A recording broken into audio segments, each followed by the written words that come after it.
We're from the Focus Community Mental Health Recovery Programme, which is located in Carrigaline, County Cork.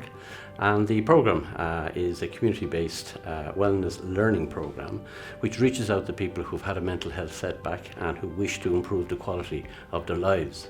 And we do that by helping students to build blocks in relation to their emotional, their psychological and their social wellness that takes them not only to the end of the programme, which is a 12-month programme, but beyond that as a sustainable element for the rest of their lives. I was suffering from isolation and loneliness. My doctor suggested I get in touch with NLN, which I did, and I'm now participating in the course this year. There's IT, there's art, wellness, mental health issues, WRAP, which is Wellness Recovery Action Plan. We are undertaking a 6-week course on mental stress control. So it's all very, very beneficial and very helpful.